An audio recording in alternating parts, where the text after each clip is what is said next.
Just after 5 o'clock on the Tuesday, the 29th of April, as we get ready to close down this month. So good to be back with you. It is stream number 2.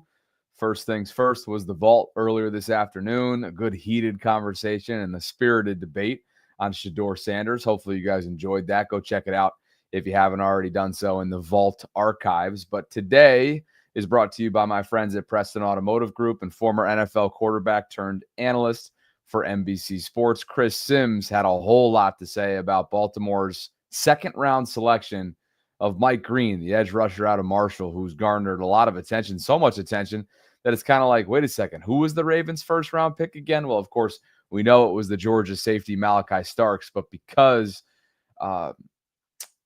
Mike Green fell in the way in which he did, and because he was a projected and really bona fide first-round talent, I think it has garnered plenty of attention. Then you add in what's taken place for him in recent years off the field, and that obviously leads to the speculation, leads to the conversation, and that is ultimately why I think this continues to get so much pub. So that's what we're going to get into. Please like the video today. Subscribe if you haven't already done so. Hit that notification bell and listen to what Chris Sims had to say about Mike Green. I'll react to it on the other side.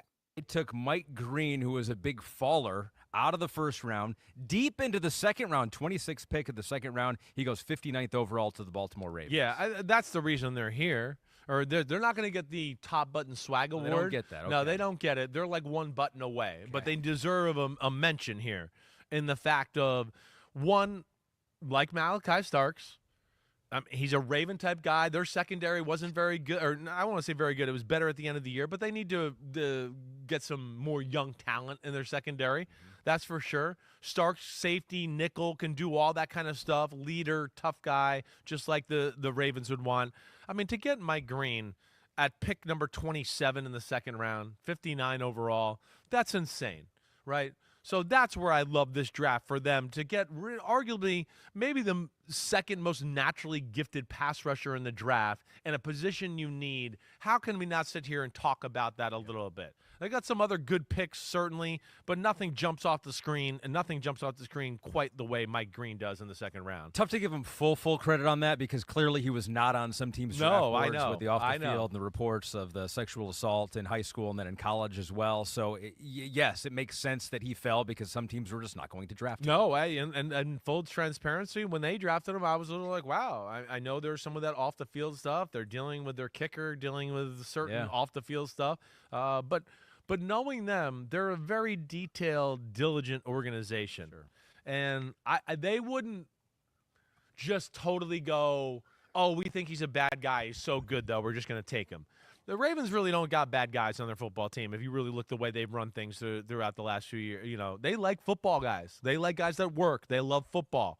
They've certainly shown that, and I would think that they've felt comfortable, and hopefully it's for good reason.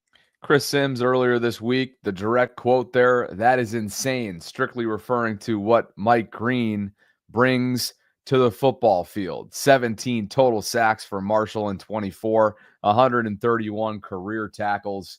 The guy put forth over 20, count them, 20 tackles for loss last year, 3 forced fumbles. He started all 13 games, had a couple PBUs as well, and of course he transferred from the University of Virginia. He was free falling on Friday night.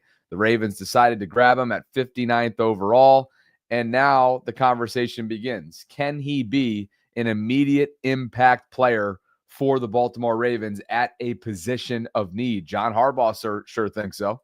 To me was his motor. He's a relentless player. Like he is. You talk about a guy that plays the way our fans like to watch football played. He plays like a guy that really cares. He comes off the ball. He's very physical, and he does not stop playing until the final echo of the whistle. It's worth a pause mid-clip. Thanks for the super chat, not a fan. You're the man, and you set the freaking precedent, brother. The fact that you and I can disagree on certain topics that we've gotten into, whether it was Shedeur Sanders or other draft items, and you're still showing up, you're still being a good sport, you're still feeling comfortable to get back at me about your counterpoints. I love that. Respect. Tons of mutual respect, my friend, and appreciate the super chat. Thank you for being here round 2, because you were heavily involved in the first time we were alive earlier today during the lunch hour live stream. So salute. He's physical. He's aggressive. He plays the kind of football that we like to play, and I think the football IQ, the football character is very high. Do you look at him as kind of like an instant impact type of guy for the defense? Sure, absolutely. He's a guy that's going to come in here day one and he's going to make a mark. It's going to be exciting. I look at our whole draft really kind of in total like that. These first two guys, defensive guys, you're going to notice them when we get out there the first day. I mean, Malachi's going to be flying around taking charge, and Mike's going to be flying around. He won't be calling defenses back there, but he'll be coming off the edge, and he's physical against the run. And the other thing is, it's important to these two guys. I mean, both these two guys, football really, really matters to them. They want to be successful. They want it to be in front of them. They want to make the most of their chances they have going forward, an opportunity to do things the right way. They're both very determined to do that, and I know that they both express that. And Mike really expressed that. He really wants to make the most of this opportunity, and he's very grateful for the opportunity. Say the same thing about Emory. He felt the same way. He's another guy that, he's got big goals, big aspirations, and all these guys.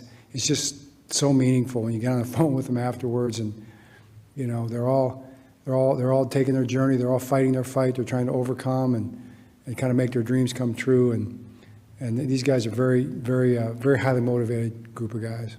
Sounds to me like a guy who's confident that Mike Green's skill set will translate to his defensive schematics and ultimately the NFL level. Jordan just chimed in the X broadcast, and he said, hey, what do you think of Mike Green's comp being Max Crosby? I have to look into that, Jordan, to be quite honest with you. And since we're in real time and I have a slide from another Jordan, maybe this is you, I don't know, but Jordan at Only the Ravens, you guys have different profile accounts, so maybe it's not you. But I already had this slide ready to go, so I will segue in this direction instead, and that is the Mike Green, Abdul Carter comparisons. So Jordan's got him, Abdul listed at 6'3", 253, and that relatively matches up with NFL.com, their prospect profile. They got him at 6'3", 250. He scored an athleticism ranking of 7th. That was good for, 83 overall was his athleticism score at the combine. That's a next-gen stats score breakdown. 83 overall, ranked 7th among defensive end and edge rushers. His production score ranked 1st, 95 overall at the combine. Total, 90 overall, which again, ranked 1st at the combine. So 6'3", 250. As far as Mike Green's concerned, he's got him at 6'3", 248. NFL.com's got him at 6'3", 251 with a 32-inch arm, 8.5-inch sized hand. Those were not given for Abdul at the combine for whatever reason. And Mike Green was the number 1 ranked, according to Next Gen Stats from the combine, defensive end and edge rusher athleticism score. He was the number 1 ranked athleticism score player, 88 at the combine. His production score was 77th. That ranked 8th, and it was good for 83 overall in terms of total score among those at his position, and that ranked 3rd overall. So, again, Abdul Carter was 1st. Mike Green comes in at 3rd, and these were just the way that he performed, the way that his athleticism came up on the charts back in February at the combine. So, now let's get into some of the statistics. Granted, yes, Mike Green is playing against lesser competition at Marshall than Penn State does. I should say than Abdul Carter does. This is that point in the day where I'm not used to doing multi-streams and my English starts to go in the offseason, because literally since the second we finished up our show earlier, I went deep dive editing. I went and chatted with our new editor about some different condensed and short form stuff that we have coming for you soon. And then I just began to email and cold call a bunch of different potential guests that I'm not going to tell you about because I don't want to spoil anything, but they have to do with draft class, former players, things that we have coming up, potential sponsorships, so on and so forth. So forgive me if I'm still in mush brain coming off of draft weekend. But how about the statistics? Again, Abdul Carter, Penn State, we get it. We understand the pedigree. We understand the competition, so on and so forth. And it is lesser at a place like Marshall. With that said, Mike, 17 sacks, led the FBS. Carter, 12 sacks. Carter had 68 pressures. Mike had 65. Carter had a 22.9% pass rush win rate. Mike's 22 flat. And then the run stop win rate, 9.4% for Mike, 7.6 for Carter. Pretty darn balanced, and I cannot wait to see what this looks like at the next level for both players. We've already seen flashes and glimpses of what it looks like at the collegiate level. And by the way, this tape is not against a lesser opponent. Right out of the gate, he's going up against the national champs, the Ohio State Buckeyes. Look at that filthy spin, the lateral quickness, and just the fluidity with which this rep is taken from Mike. In a flash, he beats that right tackle. Can we please go back? Take a look at 70. Bang. He never had a chance laterally against Mike Green. Not a chance. And so you heard John Harbaugh talk about his motor. You've heard about his arsenal of technique. You've heard about his speed, his quickness, his pursuit, his finish ability. There's a certain unrelenting, unwavering aspect of Mike Green's game that just gets you fired up about how that might translate to Baltimore, how that might translate to Sunday football, and ultimately what that'll do for the Ravens defense.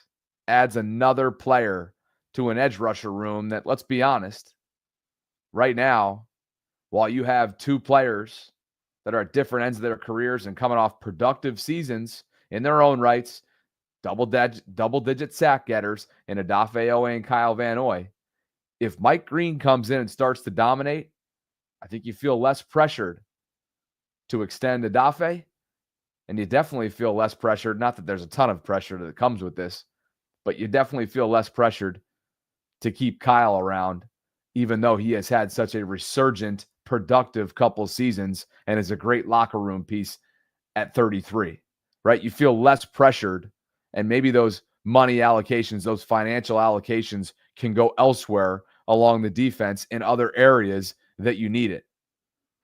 We don't want to get ahead of ourselves when it comes to Mike and what he might bring, being that he is a rookie. But it is exciting and tantalizing to think about what Chuck Smith is going to have a chance to do with a talent like Mike Green, who's coming to Baltimore. And I'll tell you what, since Chuck showed up, the outside linebackers coach, he has not had somebody like this at his disposal.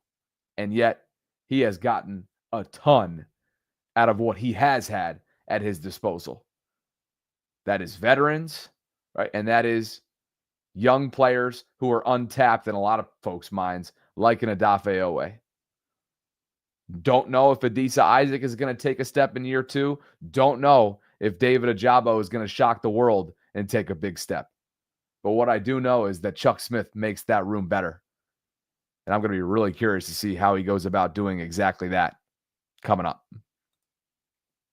What you're looking at is a chart that Warren Sharp put together. You can go find him at Sharp Football on social media. But this is the Ravens 2025 NFL draft player values. Draft capital over expectation is basically what you're looking at of the top 250 picks. And Warren had a few comments on it. No team had more draft value through the first 3 rounds than the Baltimore Ravens. That's Malachi Starks in the first. That's Mike Green in the second. And that is Emory Jones Jr. in the third. They ranked number 1 through round 3 and number 4 through round 5. Their early value was anchored by their first 2 picks, Starks and Green. Naturally, picking a kicker in the 6th round will ding your overall value, which they had to do, obviously. And they reached for wide receiver LaJohntay Webster in the 6th. But after a top 10 draft value class in 24, the Ravens followed it up in 25. Interesting chart.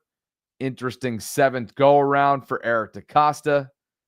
You don't know how to grade it, obviously, being that none of these players have yet to play a down in the NFL. But there are a lot of A's. There are a lot of A-pluses that are being thrown around right now from his job. And be very curious to see how many of these 11 players have a legitimate shot of making this 53-man roster. At the end of the summer, it is going to be the Hunger Games, trying to find your way onto the Ravens 53-man roster. I mean, competition breeds excellence. You've seen me and heard me talk about that a million times over the last few weeks, but it is going to be tight competition coming up this summer in Baltimore.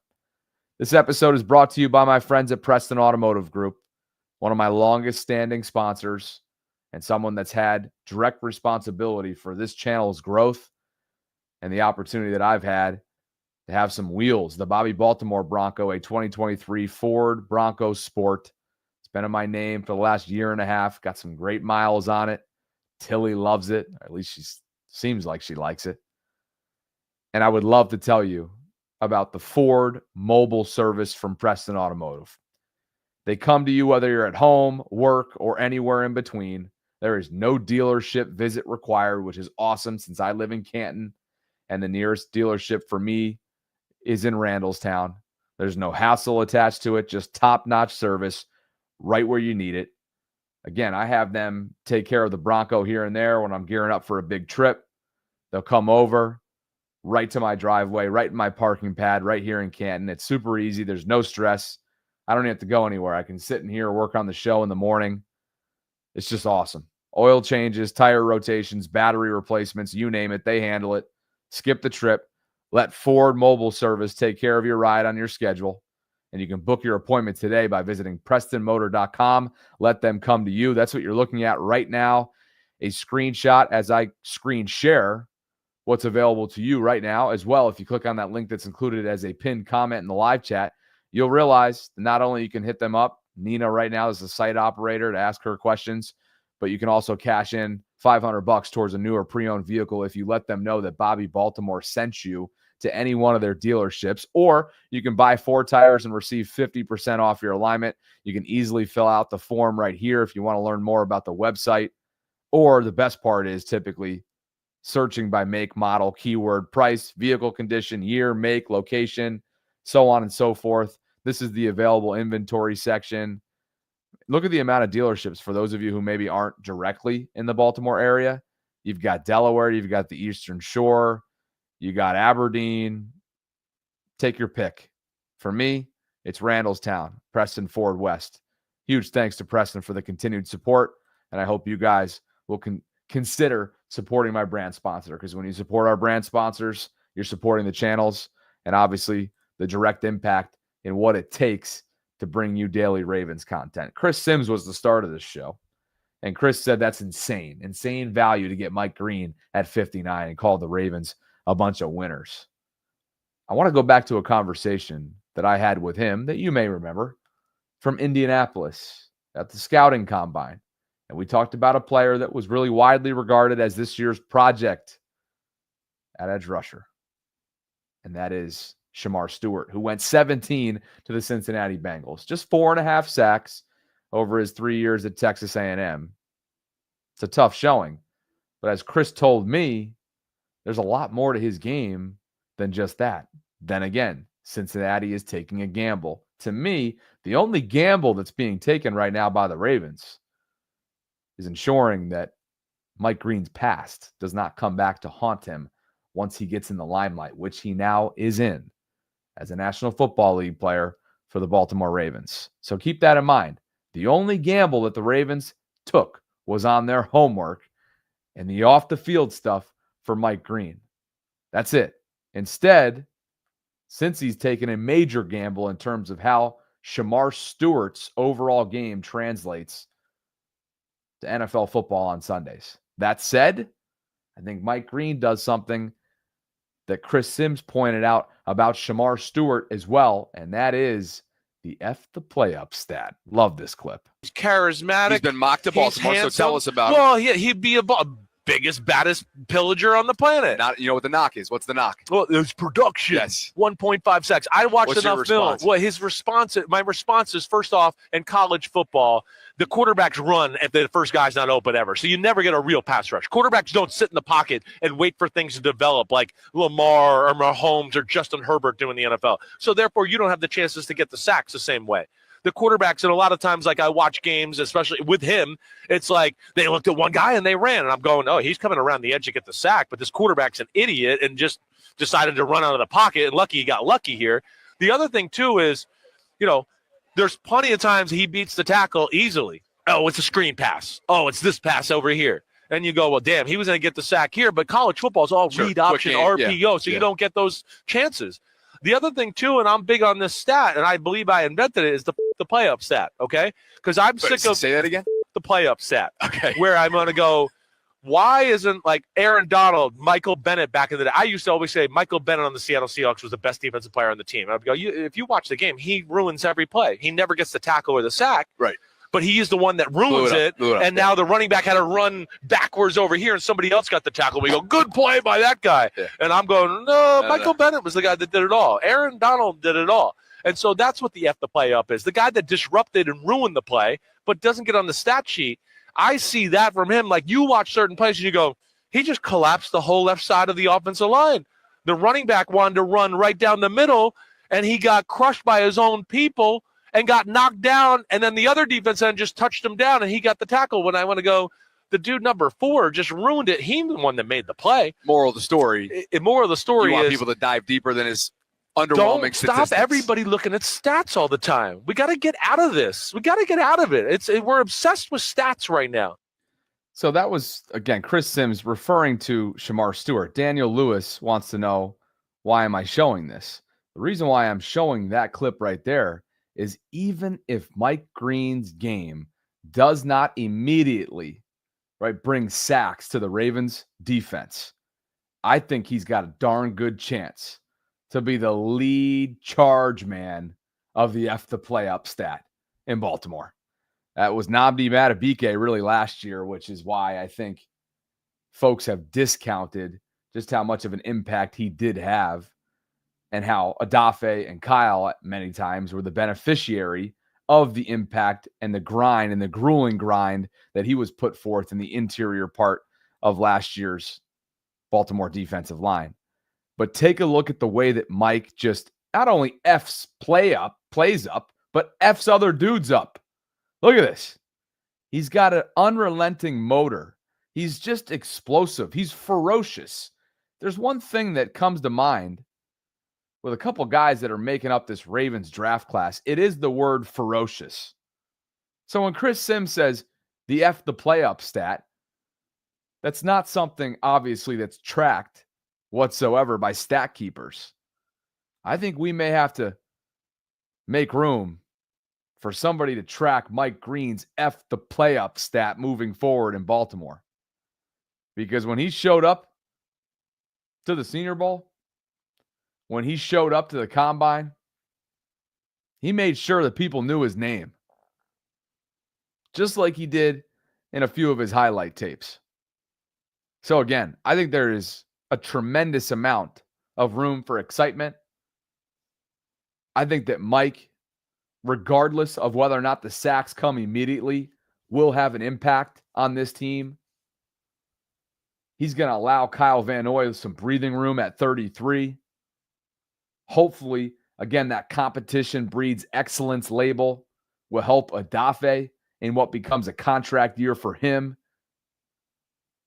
And the Ravens may not end up paying Adafe, but should he ball out, and you're getting this kind of production from multiple players in that edge rusher room, everybody's going to benefit, and somebody else is going to pay Adafe.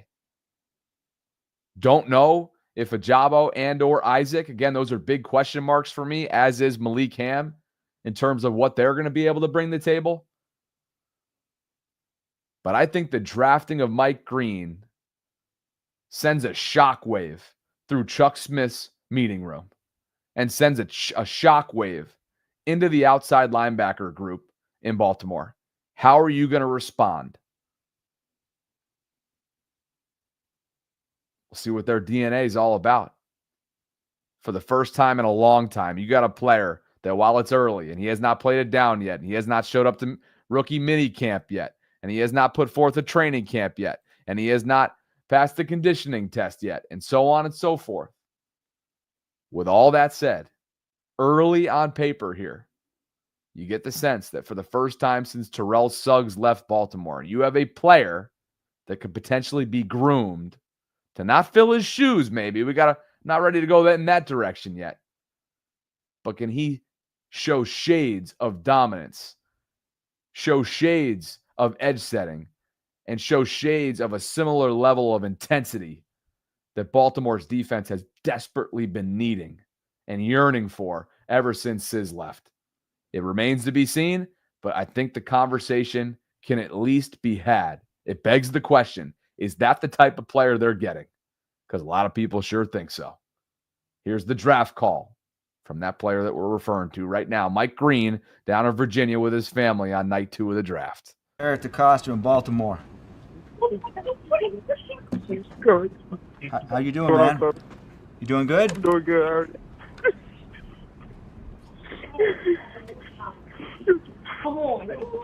We're going to take you, man. I appreciate it.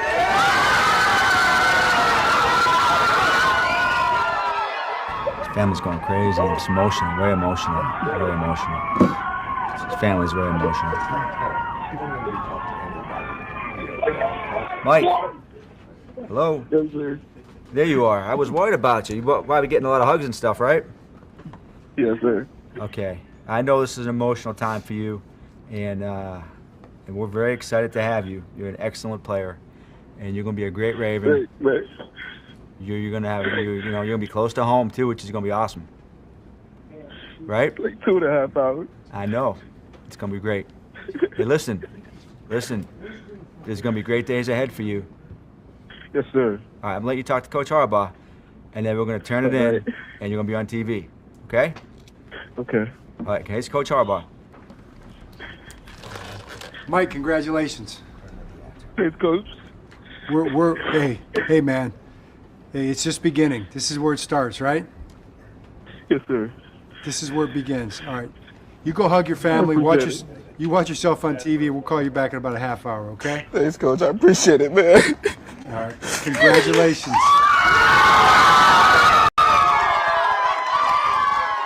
Ooh, that's courtesy of Ravens Productions. And yeah, somebody is, I think, absolutely cutting onions, Manny, because that was a tough watch and clearly an emotional day, an emotional call for Mike Green and his family. And I got to love how John Harbaugh and Eric DeCosta, both intense people in their own rights, right, respectively, they put on their dad hats almost and become like nurturing and become very sensitive in those moments. Those draft calls are always just handled with such class, such sensitivity, such care by Eric and company. Ken McCusick of Film Study Baltimore took a look at a few things here. And first of all, look at the screenshot of the moment. I mean, he's absolutely balling. Just awesome. Pure jubilation.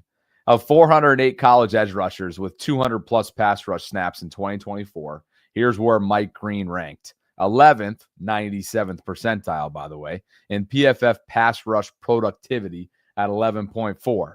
He ranked 58th, 86th percentile in finish rate, which Ken defines as QH plus sacks and total pressures with 45.8%. The high finish rate is not sustainable, but he should continue to provide plenty of pressure in what I guess will start as a situational pass rush role. And that's kind of what I was getting at in terms of maybe tempering expectations. If he doesn't immediately overnight start to contribute from a sack production standpoint, it could very well be because of what his role is, a lesser role of what he will be as he starts to ramp up, earning his keep, learning the system, processing the game, all those things that come along with it. Both Green and Van Noy have some experience rushing from a standing position off ball, which means the Ravens can employ more rush nickel looks with 3 outside linebackers on the field if they so choose to do. So he's awfully darn versatile. And I already mentioned some of the comp when it comes to Abdul Carter, who, of course, went top 3 to the New York Giants. Could you be seeing this pose right here? I guess that was his sack dance as a member of the Marshall football team. Could you be seeing him on one knee, bow and arrowing it? Is that what it is? Or is it a Spidey web type thing? What is this? Somebody let me know. Perhaps coming to an M&T Bank Stadium backdrop near you shortly in the coming months. Bow and arrow for Manny. Anybody going Spidey, or did I have it correct the first time? I just can't keep watching. I can't stop watching some of these reps. I mean, just having a certain level of disregard for human life, as they once said about LeBron James. Not sure there's another player that has this kind of intrigue across the entire Ravens draft class. If there is, I'd be hard-pressed to find him. Who is it? Who's the player with the most or more intrigue than Mike Green in this year's draft class? I suppose I could make an argument for Teddy Buchanan. I suppose I could make an argument for Aeneas Peebles. But I think Mike takes the cake. So who's the close second, I guess? To me, it'd probably be between Emory Jones, Teddy Buchanan, and Aeneas Peebles. That's not to discount any other player. I'm talking strictly intrigue that makes you curious, that makes you excited, that makes you wonder about how their game translates. I don't know. I've seen a certain level of intensity from Aeneas Fub Peebles on social media, leading me to believe that he was born to be a Raven. And I've seen some highlight tape from Teddy Buchanan at Cal that make me feel like this dude's going to be flying around. He's going to earn his way into this organization through special teams. And if that ends up being the case, you all know what that means in John Harbaugh's eyes. From there, they're going to continue to add to his workload. That's how it goes. Look out, Trenton Simpson. I think it's his job to lose. John Harbaugh has already mentioned that he is the planned weak side starting linebacker on early downs. But if he starts to struggle out of the gate with some of the processing, some of the underneath pass coverage, some of the assignments, and Roquan's doing too much, as he was throughout the first half of last year, that competition door is going to come knocking. As far as Peebles is concerned, got some big shoes to fill. Michael Pierce's absence, now that he's left for retirement after a 7 or 11 year NFL career. Can't remember what the number was. And Travis Jones is your projected starter, of course. I think he's a 3rd or 4th year player at this point out of UConn. But there's something about Aeneas, even though he's undersized. When you look at other defensive tackles across the league, he makes up for it with that just ferocious mentality, the way that he's violent with the usage of hands, closing ability, just over the trenches. I think those 3 players probably, for me, are going my top 3 of intrigue. I know a lot of people, including not a fan, showing some love to LeJontay Wester, and perhaps deservedly so. He, too, will earn his way in through special teams if indeed he is a candidate to be a return specialist. And then from there, find your way in, big fella. Find your way into the back end of that wide receiver room and answer the bell, much like Tylan Wallace has, albeit few and far opportunities here and there. Small sample size, of course, but he has always risen to the occasion. A lot of people like Malachi, too. Hard not to. You look pretty much universally around draft boards. He was the top-rated, if not the top-rated, safety in this entire draft. The Georgia DB, with 1 national championship under his belt. Not 2, not multiple, as I've said a couple times. And thank you. I want to actually shout out this guy that hit me up on Instagram because I was appreciative of it, letting me know that I was talking out of turn. Sometimes you just get John Rezai. Appreciate you, John. 1 national championship. 1 national championship while at Georgia, and it was his freshman season as a member of the Bulldogs. Appreciate you guys for being with me tonight. If you haven't already done so, I would love for you to join the Bobby Baltimore Discord server. This community has been growing quickly and is coming up quickly on 800 members. Holly's in here getting after it right now. Everybody's talking football in here. Evan and Smitty and Baragorn. Tila, Mike. It's a great community of like-minded Baltimore sports fans. It is free to join. When you do, you get a welcome shout-out invite. And I'm dropping in the chat right now the Discord link because, again, it is free. It's a 24/7 hub for conversations surrounding Baltimore sports. Holly telling me to keep standing on business and 10 toes down, one of my favorite phrases. Orioles baseball right now. I was lucky enough to be on the first baseline last night. Awesome finish and start to the Orioles-Yankees series.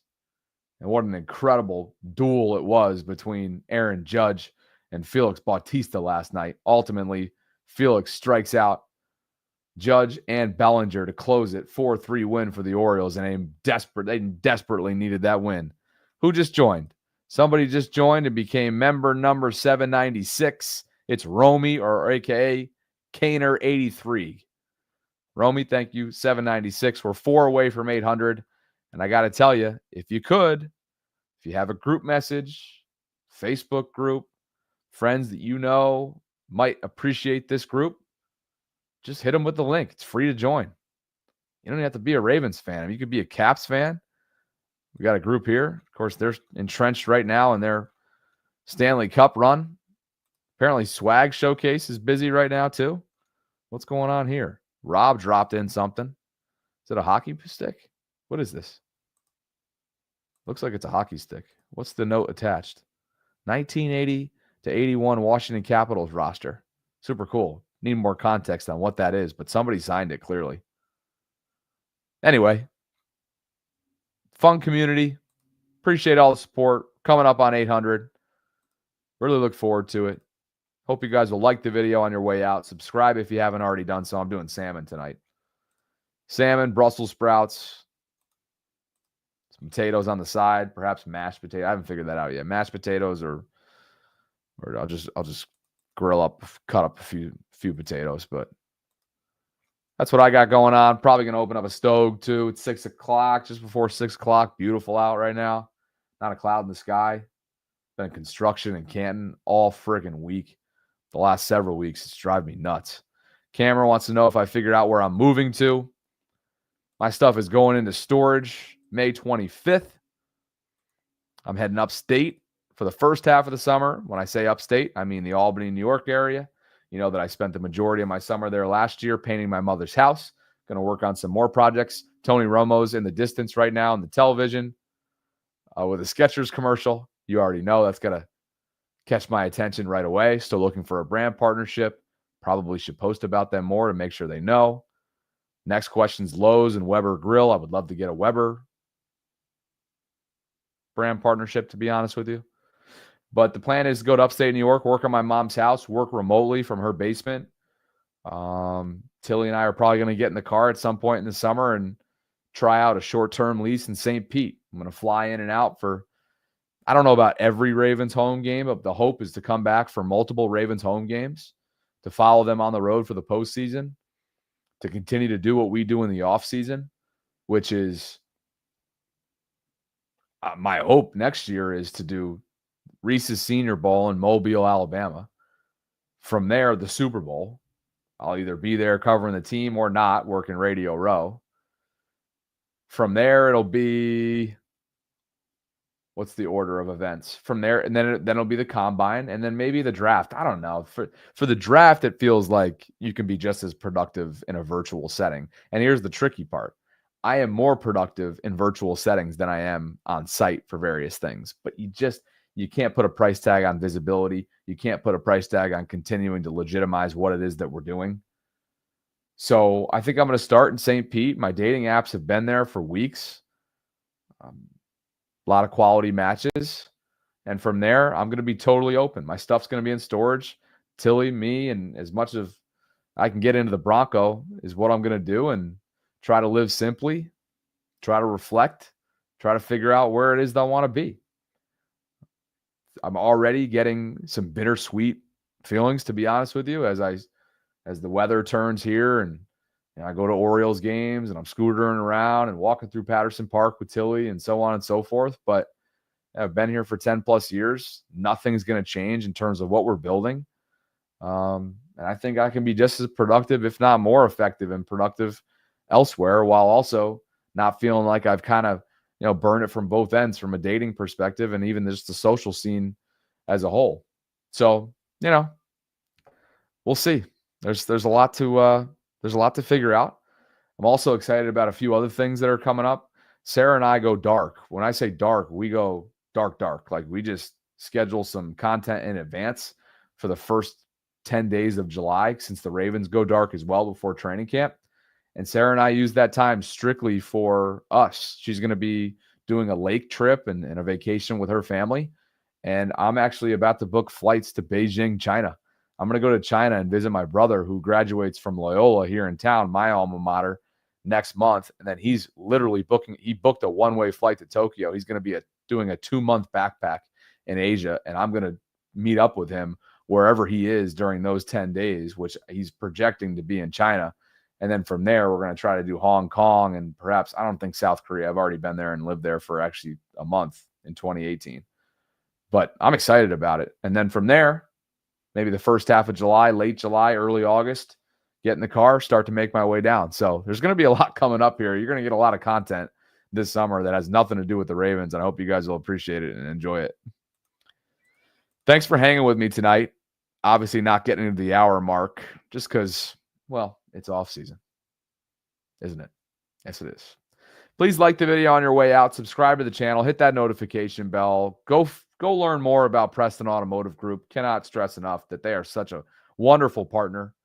And you can visit the show notes. You can also visit the pinned comment in the live chat to learn more if you so choose. If you're in the market for a pre-owned or new vehicle, it's a great place to start. If you need some new tires, go check them out. Tell them I sent you. They'll take good care of you just like they do me every single time. All right. Appreciate it. Enjoy the rest of your nights. If you're in the Baltimore area, I can speak to the weather. Enjoy it. If you're outside of it, hopefully the weather's good and you guys are enjoying yourselves. I'll see you out in Discord. Holly, appreciate the messages. I got to respond to you, I think. And our email inbox is through the roof. So it's just, God, I just said it was off season, but it doesn't feel like it. I'm still exhausted coming off of 20 hours of combined live coverage. But what are you going to do? Beijing, Bobby. Jesus, you guys are. Oh, you're hilarious. All right. I'll catch up with you soon. Sarah and I will be back live tomorrow, 12:30. That's Wednesday. Brooke Pryor from ESPN Pittsburgh will drop by. We'll talk Steelers draft for the second half so we can get a familiarity with how the Ravens opponents in division did throughout draft weekend. So I look forward to that. And until then, thanks to Preston Automotive Group for sponsoring this episode. Thanks to all of you for dropping by. We'll catch up with you tomorrow. Later.